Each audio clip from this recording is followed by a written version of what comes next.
Hello and welcome. Whether you're a returning subscriber or brand new to my channel, I hope you find some value in this tutorial. My name is Penny and this is Little by Little.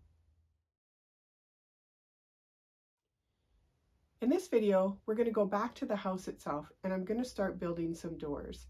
This house had 3 doors, well 4 if you include the screen door. There was a door that went from outside into the porch, from the porch into the kitchen, and the kitchen into Grandma's bedroom. And today we're going to be building the bedroom door. I've also included at the end of the video a short description on how I made the screen door, just in case you're interested. That screen door was really important to me, and it's an important part of this build because it's a memory that I hold of that house. When I was little, after breakfast, my feet would hit the floor running. I'd be through the porch and through that screen door, and when I heard that door slam behind me, it meant that I was off on yet another adventure on the farm. And it's funny how a sound or a smell can bring back a memory, because even to this day, some 50 years later, when I hear a screen door slam, I immediately think of the farm. As always, your cutting instructions are in the description below, so let's get started. Let's start with the wood pieces first. So I have 3 different widths of wood here. I've got my 1/16 of an inch plywood, which I'll be using for the casing that goes around the door. I have my 3/32 of an inch wood, which I'm going to be using for the frame itself around the door. And then I also have this 6mm wood as well. And I picked these wood pieces up at our dollar store here in Canada. We have Dollaramas, but I'm sure you can probably find them at a Dollar Tree as well. You can get 6 pieces in the package for $2, or it was $2 Canadian here. I did have to cut it down just a little bit, but it's almost the perfect size for these doors. I also have a piece of 1/8 of an inch square wood dowel. I have a couple of these very thin coffee stir sticks. This is about 1 millimeter in width, and then it's about 4 millimeters across. And then I'm going to be using one of my round toothpicks for the door handle itself. Glue, obviously I've got my wood glue, some E6000 glue. If you sand your pieces, you'll need some sandpaper. And then you can decide whether or not you want to stain or paint your door. I also have some shop towel because I am going to be using the stain, and some parchment paper, which will help to keep the mess down. I have my rulers. I like this little ruler because it gets into tight spaces, but it's not necessary for you to have 2 rulers. 1 will do. I have some clamps to hold things together while it dries. I have my pencil, my craft knife, a pair of tweezers, and my hand drill. And then I just wanted to show you the hardware for the doors. So I'm going to be using these little tiny hinges that I bought. They're a great size for the door, and they come with these little brass nails, which I used to put the hinges on the door. And then I had instant, what do they call it, buyer's remorse. And the reason for that is the head of these nails, let's see how close I can get, are very thick. And what it did was it caused, because they go on the inside of the hinge, it caused this hinge to be very wide once it was closed. And if you can imagine one on each side, and then you close it, the hinge was really, really wide. And that really made an impact on how the door fit. So I'm going to suggest that instead of doing what I did, that you use stick pins instead. The stick pins have a much smaller head on them, and when you put that through your hinge, it's big enough that it won't come out, but it is considerably less space that it takes when you have the door closed. So that's just my recommendation based on my experience. For door handles, I'm going to be using these little wooden beads. These particular beads have a hole in them already, and that hole is the perfect size for these round toothpicks to go into. So cutting off the end and then gluing it on, putting this part through the door, gluing on the other door handle, cutting off the excess. So that's it for materials. So let's get started.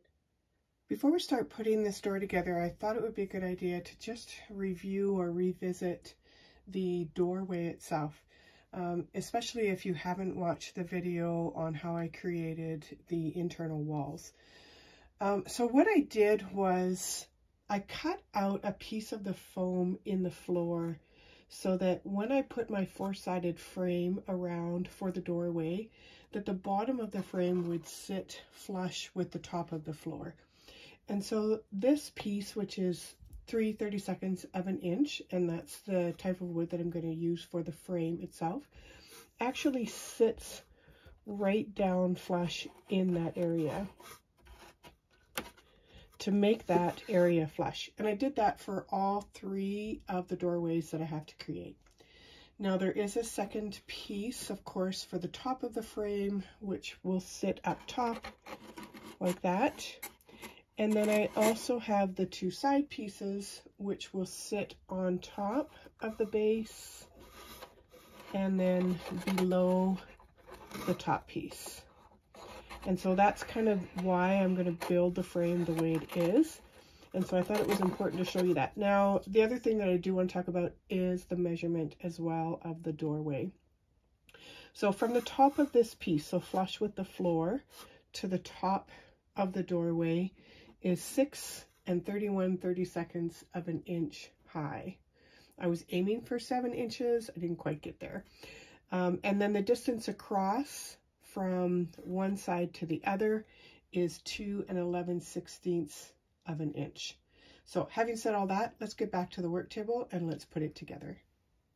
I'm going to be using these tiny little hinges to hang the doors with, and I got these off of Amazon. They come in a package of about 50 with the corresponding nails for a pretty good price. So if you're interested in doing that, you can order them from there. If you don't have any hinges or don't want to buy them, you can also use the pin hinge method that I've used in some of my other videos when I'm hanging closet doors. It just may not be as sturdy. So first, before we put anything together with the frame, I need to mark out where the hinge is going to sit on the right hand side, because this door is going to open inwards. So what I did was I measured from the top of this piece of wood down 1 inch, and I put a little dot there, and then I lay my hinge where that dot is, line it up with the top hole, and then using the hinge marked off the bottom hole for the hinge as well. And I did that from both sides, 1 inch up from each side. I also want to mark on the piece of wood that's going to be the door itself where that hinge is going to sit. And so if you line it up, you'll see there's about a 1/2 millimeter difference in the height on each side, and that's so that the door will swing freely. And then all I've done is, once I've got that lined up, I've just taken my pencil and I have, using those dots that I made, just made another mark on the side of the door where each of those are. And I did that again on both sides. The only thing that you want to be careful of is that on the piece of frame, you're making sure that your the side of your hinge is to the farthest left side of this piece. You don't want to put it in the middle, because you don't want this middle piece to be in the center. You want it to be off to the side. And then the same with the door. It's going to sit on the back of the door so that it's not sitting all the way across. So it'll sit like that. And then what we'll need to do is we'll need to drill some holes in both the frame and the door itself. The hinges that I'm using come with nails, and these nails are just a little bit bigger than about 1/4 of an inch. And the length of that is fine to go into the wood piece that will be the door, because there's lots of room there, obviously. But they're not so fine for going into the frame itself, because this is only 3/8 of an inch, and that nail will stick out way too far if I use those nails. So what I've decided to do is I'm going to use the nails to go into the door, but instead of using them to go into the frame, I'm going to be using regular stick pins. And this is very similar to what I do with the pin hinge method. I'm just going to make nails out of these pins. And so I can cut these down to basically any length, and I can cut it so that it doesn't stick out too far past this frame. So let's start with the frame, and I'm going to use my little hand drill, and this is a 0.6 millimeter bit, and I'm just going to use that to drill holes into this piece of wood. When you're drilling holes into wood, especially if you're close to the edge, you want to keep your drill bit straight up and down if you can. It'll lessen the chance that your wood will split. There we go.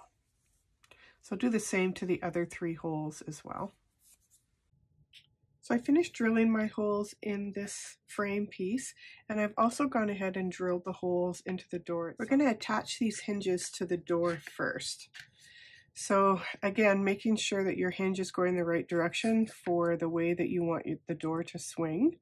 I'm going to line up the holes in the hinge with the holes that I've drilled in the door, and then I'm just going to take my nails and my E6000 glue, which is what I use for anything metallic.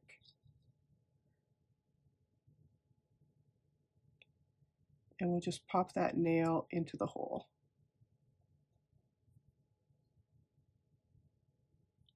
And we'll do the same for the second one.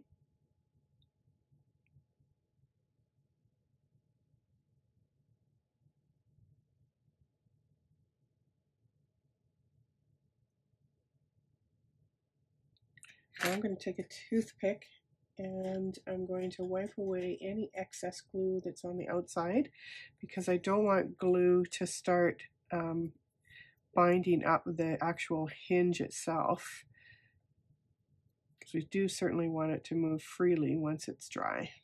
Okay, and then I'm going to swing it around and we'll do the same to the other side.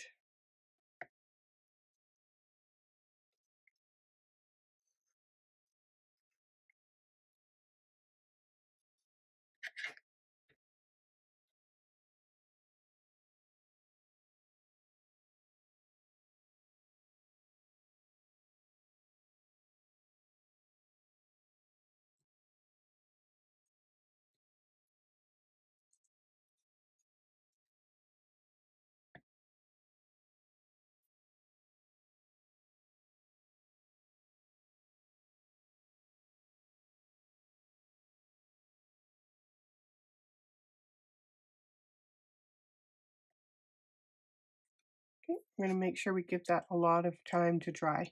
The E6000 does not set up near as quickly as wood glue does, and so we want to make sure it's completely dry before we start manipulating it to then attach it to the frame. While those hinges are drying, we can actually drill the hole for the door handle. And so what I've done is I've just measured from the bottom of the door up 3 inches, and I've gone in probably a little bit more than 1/4 of an inch. And I'm just going to start drilling the hole. I'll drill it all the way through, and then I'm just going to keep increasing my bit size until I get the right diameter for the hole. So what I'm aiming for is the same width as these toothpicks, these round toothpicks, because that toothpick fits perfectly into the beads that I'm going to be using for the handle. So I'm starting with one of my smaller bits. This is the 0.6 millimeter. And once I get all the way through, I'm going to change it to a slightly bigger one. And I'm just going to keep doing that until I have the right size of hole that I need. And then you can just test it by making sure that the toothpick will go all the way through. So take my stick pins now, I'm going to cut them down, and I want them to be about 3/32 of an inch, maybe just a slight bit longer.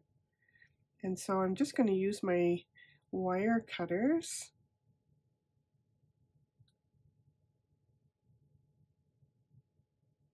And I do have a pair of safety glasses on. And I find that if you stick the end of the pin towards your mat, chances are it won't fly off on you. So there's one of the 2 nails that I'll be using to put the hinge into the door frame. Just go ahead and cut the other one.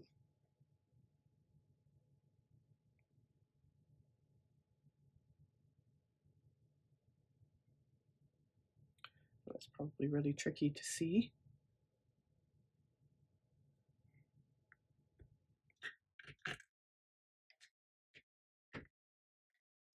There we go. I'll just get rid of these.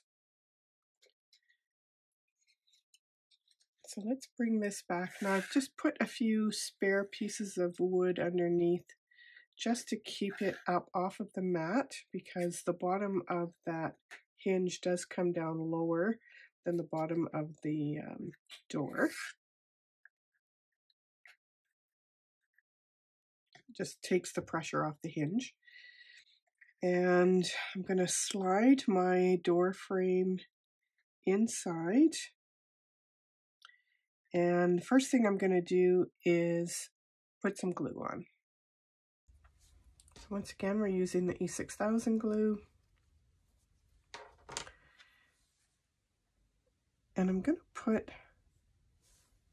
a little bit of glue on this piece as well.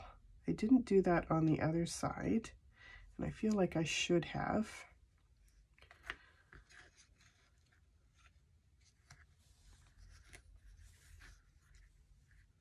Line those up, and then we'll take our pin nails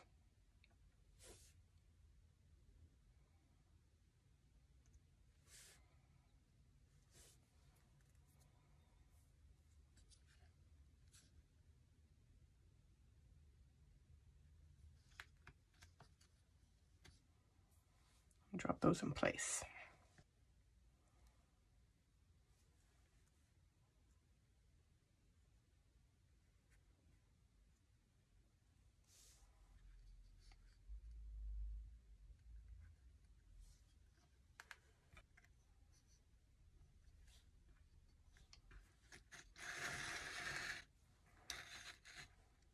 We'll carry on with the rest of the door frame now.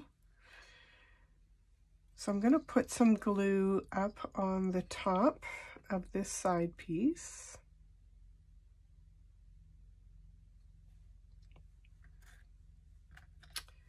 And I'll take my bottom and I'm going to place it so that the side piece is on top of the bottom piece.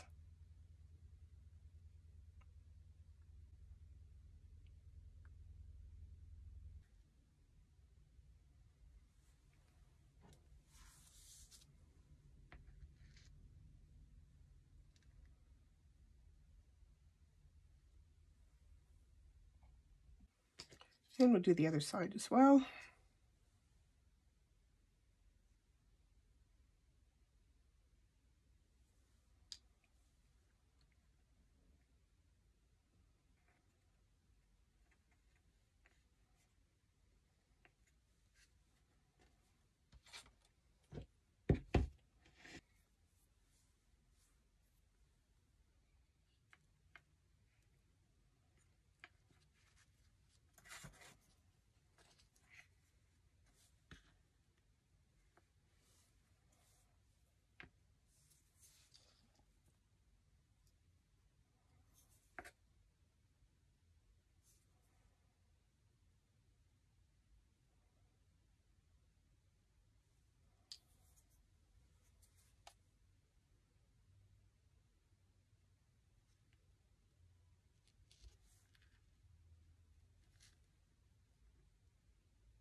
Once your frame is all put together, you just want to make sure that your door is going to move freely back and forth through there. If it's rubbing in here, you can just take some sandpaper and just take off as much as you need so that it doesn't rub, but it should fit fairly well. Now you will notice that there's a very large gap on this side, and that unfortunately couldn't be helped because of the hinges, but what I am going to do is I'm going to put a nice piece of casing so that you won't see that gap once it's installed. You can also see that I've still got my hole here for the door handle, and we'll put that in shortly. But first I want to put a little stopper because this door will move will open into the bedroom, but I don't want it to open into the kitchen because that'll tear those hinges out really quickly. So I'm going to put a little piece of wood right here to stop that from coming forward. And I just have this really tiny little coffee stir stick. These were 4 millimeters wide, but I did cut it down to 3 millimeters. And I'm just going to glue it flush with the kitchen side, just on the inside of that door frame, so that if the door does come forward, it's not going to come any farther than that. So I'm going to go ahead and glue that in. Unfortunately, these are not 7 inches long, they're only 5, so I'm going to have to do it in 2 pieces, but I think that's going to be okay.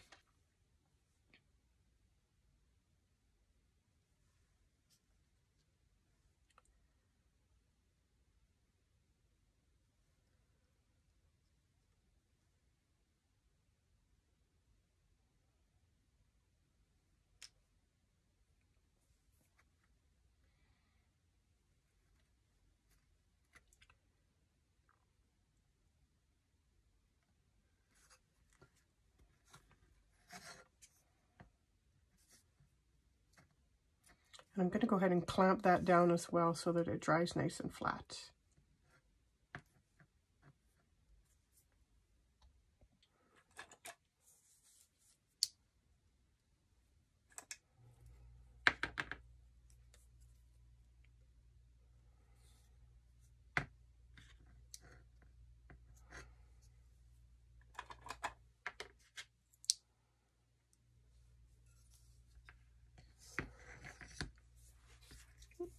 And then I'm just going to cut a piece for the top.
For the door handle, I'm using these 2 wooden beads and then this round toothpick.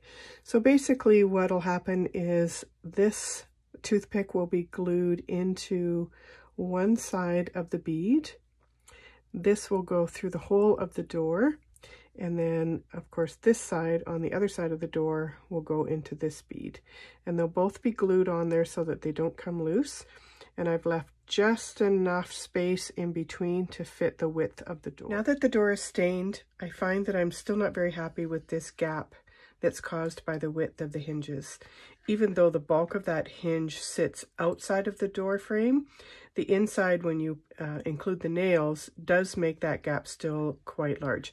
So what I did was, on the kitchen side, I added this very small piece of wood dowel along the inside of the frame just to cover up that gap from this side. The door will in all likelihood remain open while it's in the house, so I don't think you're going to see a big difference on the inside of the room, but I feel like it made it look a little bit better on the outside. Now I am going to, once this is installed, I'm going to put some casing around the door, which will cover up that double piece there, so you won't realize that there's a difference between this piece and this piece. So our next step then is to just go ahead and install the door, and then we'll get to work on the casing.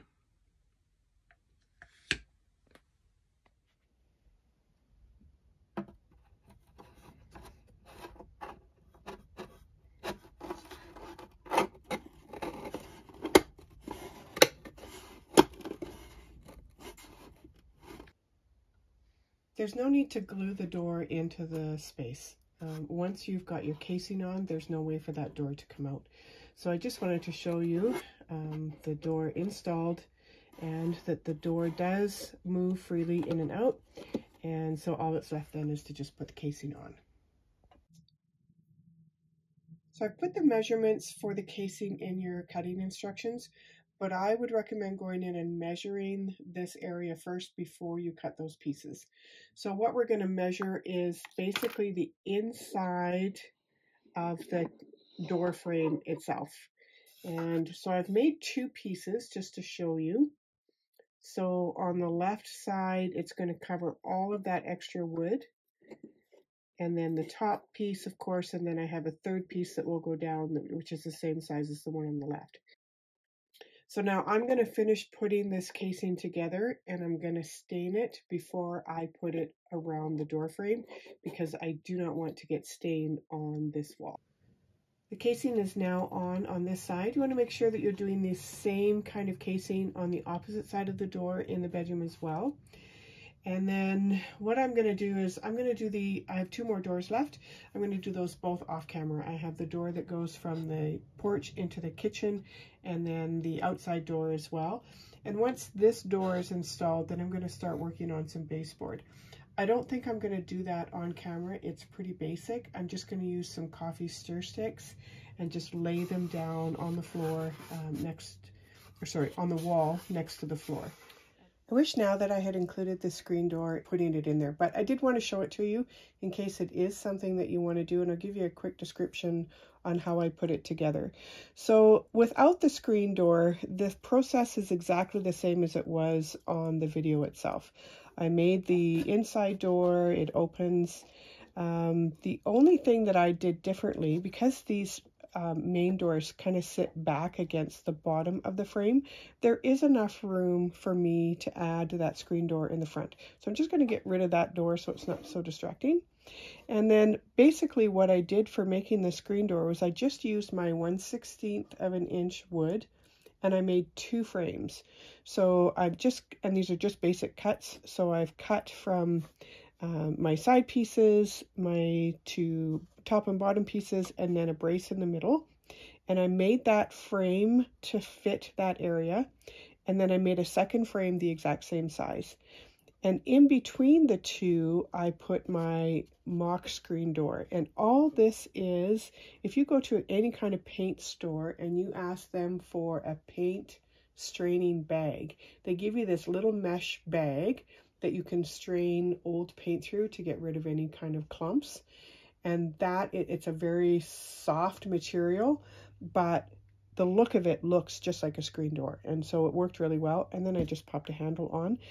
The hinges are just the pin hinges that I have used in a few other projects. If you want to go back and have a look at either the kitchen hutch or the bedroom wardrobe, I use that process for pin hinges in both of those videos, and so you can have a look and see how that works.